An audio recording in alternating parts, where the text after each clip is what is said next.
de vinagre em uma esponja e, pondo-a no isopo, lhe chegaram à boca. E quando Jesus tomou o vinagre, disse: está consumado.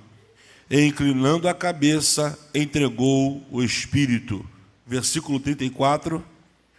Contudo, um dos soldados furou-lhes o lado com uma lança, e logo saiu...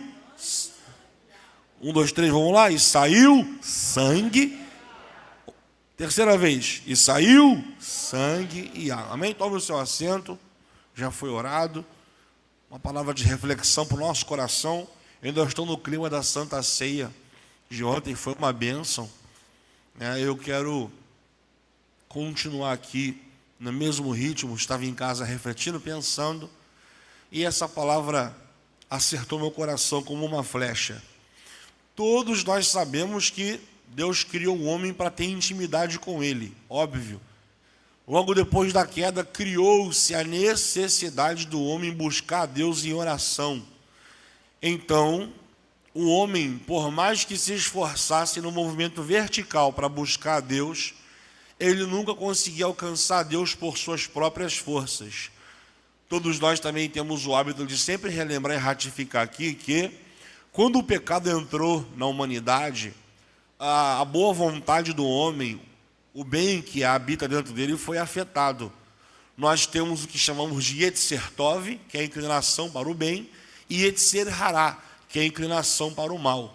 A nossa inclinação para o bem foi tão afetada, de modo que o homem, quanto mais ele se afasta de Deus, mais ele definha, se curva para a terra, a ponto de não ter grau de visualização de busca do seu Criador.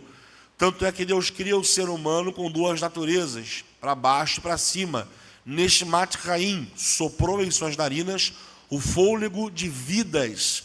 E soprando o fôlego de vidas, o homem pode viver aqui embaixo bem e viver também para cima. Ele tem a matéria, o homem é 100% carne, ele tem que estudar, trabalhar. Tanto é que o trabalho antes do pecado, ele era prazeroso.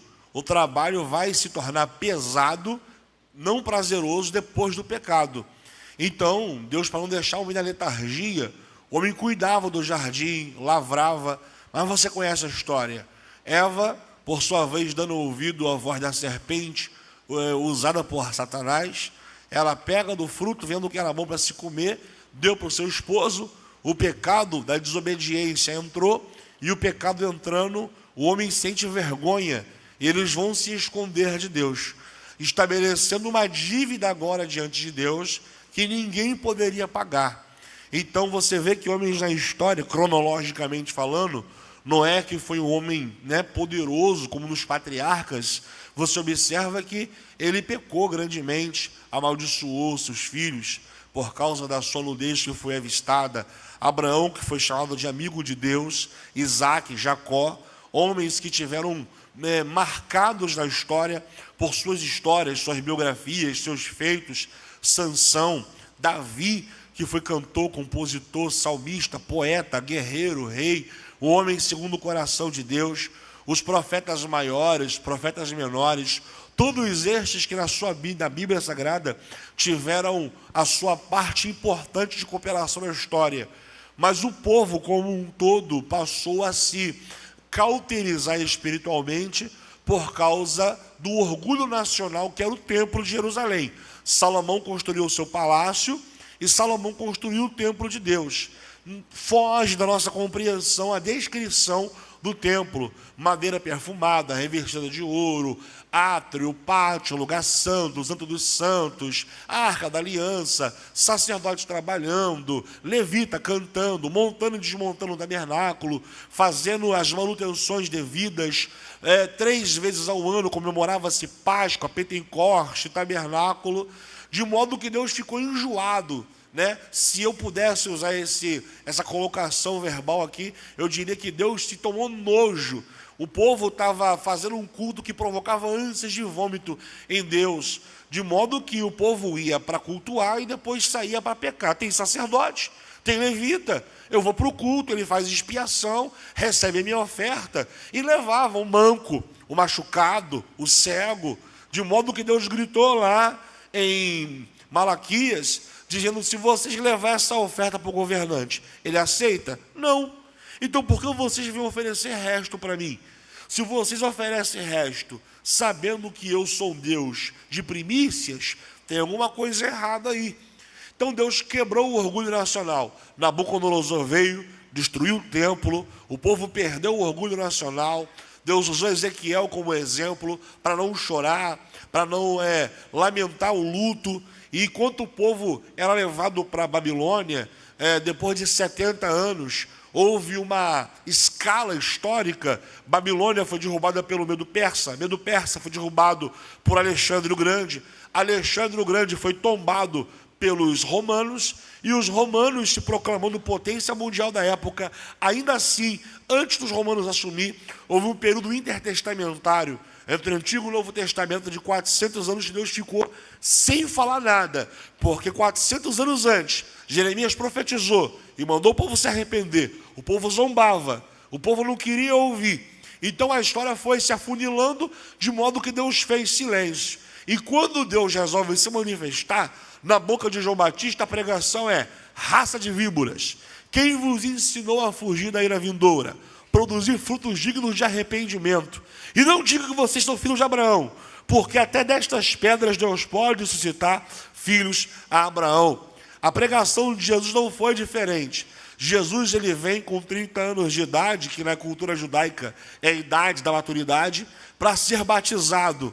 Ele passou com 12 anos, lá em Lucas 2, no Bar Mitzvah, fazendo e respondendo provas orais aos doutores da lei. Depois a sua história é ocultada, ele com 30 anos aparece, sem parecer, sem formosura, experimentado em trabalhos, mão calejada, pele queimada, nazireu de Deus, cabelo e barba comprida. Pela vista, ninguém dava nada por ele, era só mais um camponês. Nasceu em Belém, foi criado em Nazaré e vai começar o ministério em Cafarnaum. Pela visão humana, não havia nada que o diferenciava ele de um judeu camponês. Mas lá vem ele na fila, e João, batizando, raça de víbora, o povo entra cobra, é batizado e sai ovelha.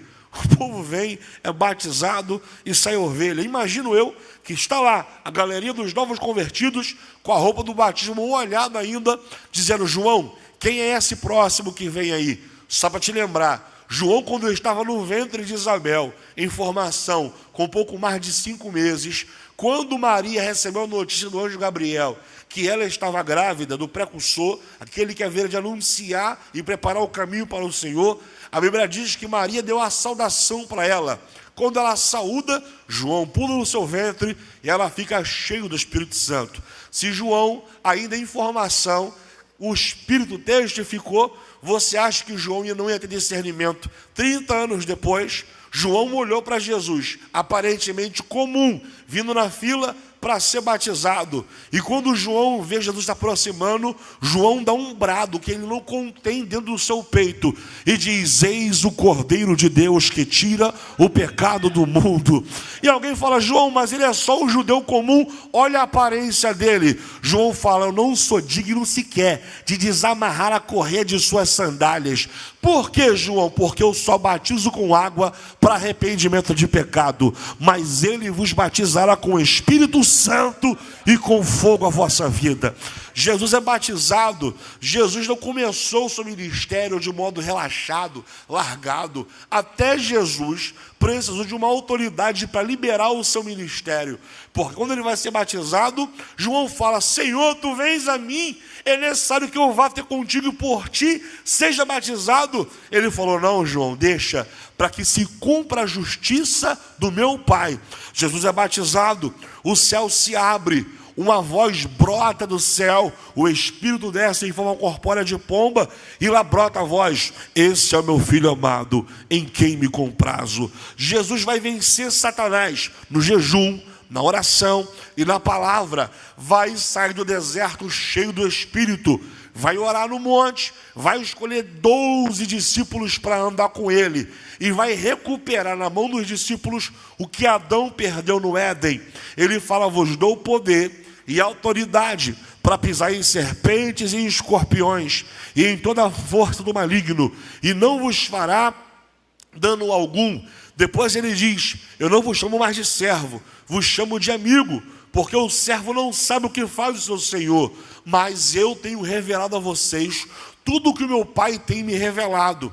Então ele apresenta para os discípulos o plano de redenção para a humanidade. Eu não vim para ser servido, eu vim para servir e dar minha vida em prol da salvação de muitos. Serei tomado de vocês, serei esbofeteado, serei entregue na mão dos pecadores e serei morto. Alguém fala: Senhor, se o Senhor for tomado de nós, quem é que vai nos corrigir, nos ensinar, nos dar palavra de direção, palavra de acalento quando a gente errar? E ele fala assim: eu vou para o Pai, mas eu não vos deixarei órfãos, enviarei outro consolador. A palavra outro aqui no grego é alo, quer dizer outro da mesma essência que eu. Enviarei outro e ele vos guiará em toda a verdade. O mundo não vê, o mundo não conhece, não pode receber, mas ele habitará em vós e estará convosco até a consumação dos séculos. Esse é o Espírito Santo. Jesus falando tudo isso, eu não tenho tempo aqui, porque falar sobre a redenção requeriria tanto de mim como de qualquer outro pregador que ama a cruz aqui, fazer uma série de mensagens. Falar sobre Jesus é bom demais, mas eu quero caminhar com você para a mesa da última ceia e te apresentar um cenário um tanto esquisito, um cenário um tanto enegrecido, de um ambiente onde não há tantos sorrisos. Jesus estava observando os 12 e ele fala: ora, esse é o meu corpo que é partido por vós, tomai e comei, fazer isso em memória de mim. Esse é o cálice da nova aliança no meu sangue, fazer isso em memória de mim. Vos digo que um dentre vós é o traidor. No finalzinho do capítulo 7 de João, a Bíblia diz que Jesus estava dispersando a multidão. Pedro recebeu uma palavra pesada, e quando o povo ia se despedir, ele falou: Pedro, quer ir embora com essa galera também? Pedro falou: para que iremos nós, se só tu tem palavras de vida eterna? E enquanto ele ia liberando o povo, a última palavra dele foi essa: um dentre vós é um diabo. Então o povo fica se sentindo meio que apertado por essa palavra, mas a palavra, ela é certeira. Todo mundo sabia que a palavra liberada por Jesus tinha um alvo. Nós temos um Pedro que carrega uma espada, nós temos um João que se irrita e quer orar para Deus mandar fogo e queimar Samaria. Nós temos o André, o resolvedor de problemas. Nós temos um Tomé, o duvidoso. Deus faz um pacote com isso e fala: vai, pastoreia, relacionamento interpessoal, aprenda a lidar com pessoas de personalidade diferente, porque quanto mais com gente você lidar, mais gente você se torna. Então Jesus vai pastoreando, moldando o caráter, ensinando, até que no checkmate na mesa ele fala: um de vós vai me trair, e o que tem que fazer, vai e faz logo. Satanás entra no coração de Judas e ele sai para trair. Jesus vai para o Getsemane, a oliveira verdadeira, vai para a prensa de azeite, e quando ele chega lá, ele começa a orar de joelhos e fala: fiquem aqui que eu vou orar um pouco mais adiante. E indo adiante ele fala: Pai, se possível for, passa de mim esse cálice. A pressão, a angústia é tanta que o Evangelho de Marcos, capítulo 14, diz que Jesus foi tomado por uma angústia muito grande, e ele diz: a minha alma está angustiada até a morte. Então os discípulos ouvem isso. O que seria isso senão uma angústia extrema, uma ansiedade extrema, uma pressão espiritual e emocional extrema? Tanto é que ele vai sofrer de um fenômeno raro chamado de hematidrose. As glândulas sudoríparas, que são responsáveis por expelir o suor, vão começar a secretar grandes gotas grossas de sangue. Jesus é tomado por um pavor, como um homem que ele era 100% humano, mas eu creio, eu imagino com a minha mente de um jovem pregador, que ele olhou para Shalom nessa segunda-feira, olhou para a Santa Ceia de ontem, olhou para vocês sentado aqui e pensou comigo: eu não posso parar, senão não tem segunda-feira do clamor dos 5 propósitos. Eu não posso parar, senão não tem a queda das muralhas na sexta-feira. Eu não posso parar, senão não tem a de Shalom. Ele se ergue poderoso e diz: todavia seja feita a tua vontade. E ele vai. E quando ele é levado para ser questionado, o pastor foi ferido, as ovelhas foram dispersas, e lá está Jesus. E Jesus está sendo julgado, brincando de cabra cega, que era o costume dos romanos, vendava os olhos, espancava, querendo buscar um argumento contra ele. Tu não é o rei dos judeus? Tu não disse que vai destruir o templo e erguer em 3 dias? Tu não é o rei dos judeus? Até que ele abre a boca e ele diz: não só isso, mas vocês vão ver naquele grande dia, o céu estará aberto, anjos à direita e à esquerda, e eu estarei assentado à direita de Deus Pai. Você conseguiu se alegrar para dar glória, mas alguém desfere um golpe e maltrata Jesus. Jesus é levado para Pilatos, de Pilatos para Herodes. As jurisdições, ninguém conseguiu encontrar nada nele que o condenasse. Para satisfazer a multidão por ocasião da Páscoa, temos um agitador de multidão com fama de homicida, Barrabás. Então vamos fazer o quê? Libera um por escolha do povo por causa da Páscoa, porque a Páscoa é redenção.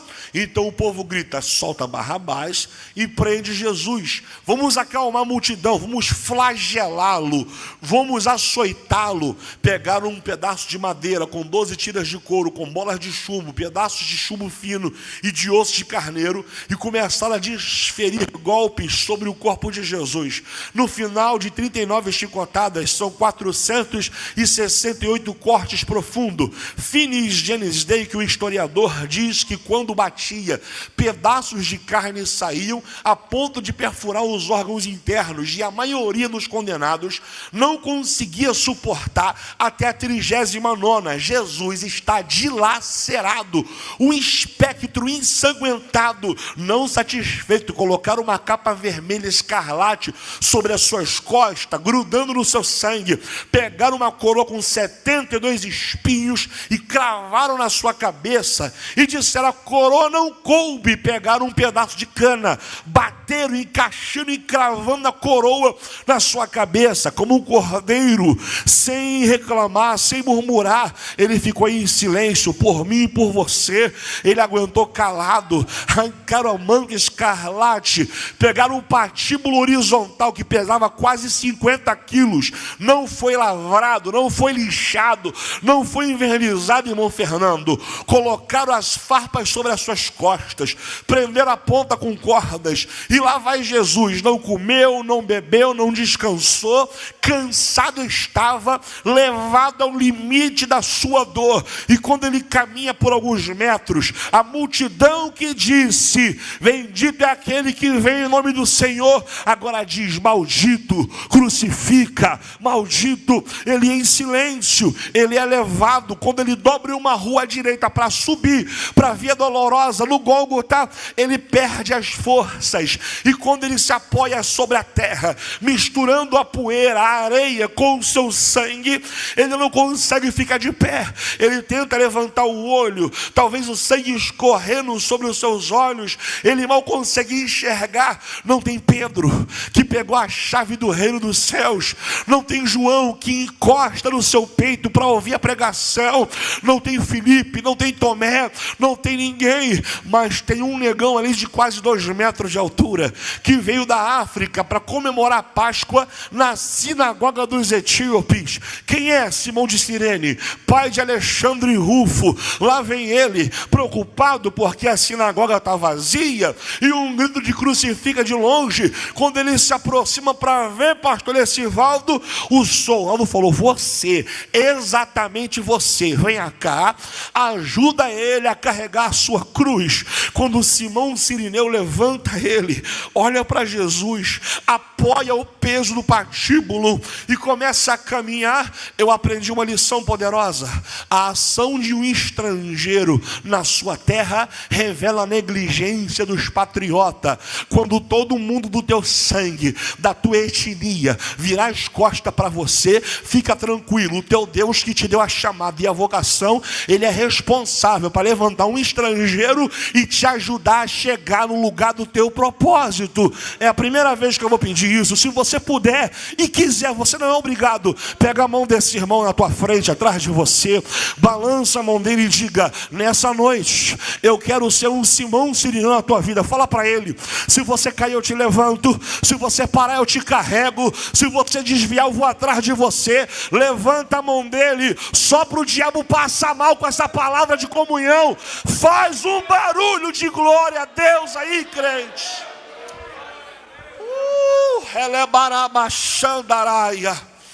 Chegando no Gólgota, pregaram seus pulsos, seu pé, e quando levantaram sobre a antena e cravou no buraco no chão, ele tem que arrumar força, porque Deus não aceitava sacrifício de carne sufocada.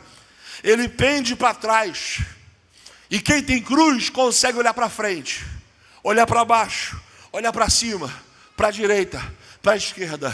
Quem tem cruz só não consegue mais olhar para trás. Eu vim dizer para alguém aqui que você perdeu o direito de olhar para trás. Se você tem cruz, ele é barute, que é baraçarápia. Se você tem cruz, ele está dizendo: aguenta até o final, porque no terceiro dia eu vou te trazer de volta. No terceiro dia tem ressurreição. No terceiro, levanta a mão se você crê nisso aqui, irmãos. Eu tenho 5 minutos para encerrar. Dá só um pouquinho de retorno aqui, Arthur. Olha para cá que eu vou encerrar aqui agora. Jesus deu um brado. Quando chega nas 3 horas da tarde, todo o seu sangue já estava sendo derramado sobre a cruz do Calvário. Obrigado, profeta. E quando o seu sangue foi derramado em prol do meu e dos seus pecados, é porque justamente às 3 horas da tarde, o Cordeiro Pascual era oferecido. Quando o seu sangue é derramado, alguém pega, mergulha a esponja no fel, no vinagre, coloca na boca dele, na intenção de aliviar a dor. Ele não quer aliviar, ele tem que sentir a dor. Ele olhou para o céu e viu Deus de costas, porque o pecado da humanidade representava uma ofensa para Deus. Ele diz: Eli, lama sabachthani, Deus meu, por que me desamparaste? Deus fica em silêncio. Ele ergue a cabeça, e quando ele percebeu que tudo que tinha que acontecer estava pronto, ele disse: está consumado. O salário do pecado é a? O salário do pecado é a? Como Jesus morreu se ele não tinha pecado? Deixa eu te ajudar. A morte apareceu no Calvário tímida, porque para matar um mortal como eu e você, ela vem marrenta. Ela levanta o aguilhão e fala: mais um pecador que vai entrar na agulha, vou prender. Quando ela chega no Calvário, ela vê um na direita e fala: pecador. Ela um na esquerda fala: pecador. Mas quando ela vê o espírito daquele que está no meio, ela perde a sua autoridade. Como que eu vou levar? Como eu vou tirar? Como eu vou resolver se não tem pecado? Está escrito em Mateus. Mateus disse que não foi a morte que o matou, foi ele que se entregou. Escuta aí, morte, comigo é assim: Pai, em tuas mãos eu entrego o meu espírito. Diga para o seu irmão assim: a morte não matou. Diga: ele se entregou. O Jesus de carne e osso ficou na cruz, o Cristo. A Bíblia diz que foi retirado da mão de um soldado, foi dado na mão dele uma lança, para confirmar. 2 coisas se faziam para confirmar a morte do crucificado. Primeiro, quebrava-se as pernas. Quebrou as pernas da esquerda, da direita, para não ter mais apoio, sufocar de uma vez e morrer. Mas quando chegou em Jesus, vendo que ele estava morto, não lhe quebraram as pernas, cumprindo a profecia: e nenhum dos seus ossos será quebrado. Depois disso, O soldado vem da direita para a esquerda e perfura com uma lança a bolsa do pericárdio. Quando o coração dele é atravessado, ele tira a lança e começa a sair sangue e água. O sangue e água. Tudo que sai no parto de uma mulher, também sai sangue e água. Eu não participei do parto da minha esposa, mas minha mãe participou e ela estava lá fazendo a contenção. E ela disse, saiu muito sangue, mas ela também saiu muita água dela. Minha mente foi longe, eu imaginei na cruz do Calvário. Naquele momento, o Pai, porque a Bíblia diz em Isaías 53 que a Deus agradou moê-lo. Imagina no céu, eu imagino, serafins, façam só um segundinho de silêncio aqui. Querubins, observa essa cena.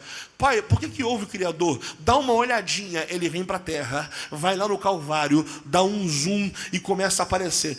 O que tem de mais aí? O homem crucificado, sangue e água. E Deus com um sorriso no trono. Acabou de nascer a minha igreja na face da terra. Está acontecendo o parto da minha igreja. Está nascendo a minha igreja.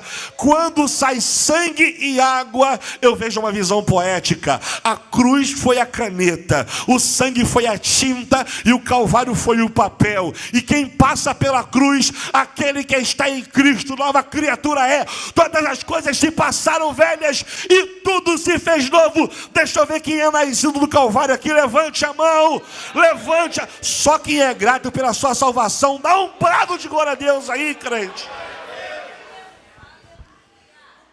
Encerro agora. O corpo dele foi tomado por José de Arimateia, colocado dentro de um sepulcro emprestado. Limpo estava o corpo dele, embalsamado. Mas todos os dias era costume de limpar, embalsamar e perfumar o corpo. Os discípulos trancados em casa, num lugarzinho com medo do Império Romano. Expectativa frustrada, porque eles esperavam um Cristo político que libertasse eles do poder de Roma. E ele falou, meu governo não é dessa terra. Eles ficam confusos, mas lá está eles pensando, o que vai acontecer agora? Mulher corajosa, uma Maria olhou para outra Maria, falou, tu tem coragem? Eu tenho. Pega bálsamo, incenso, aloés, mirra e vão embalsamar o corpo de Jesus. Mas como tem soldado lá, eles não vão deixar. Deus toma a frente de tudo. Quando chegou lá, na madrugada de domingo, de sábado para domingo, um trovão, um terremoto.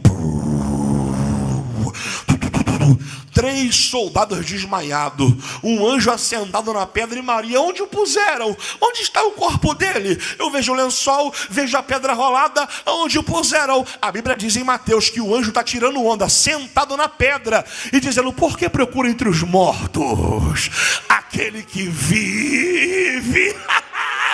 Ele não está mais aqui, ele já ressuscitou.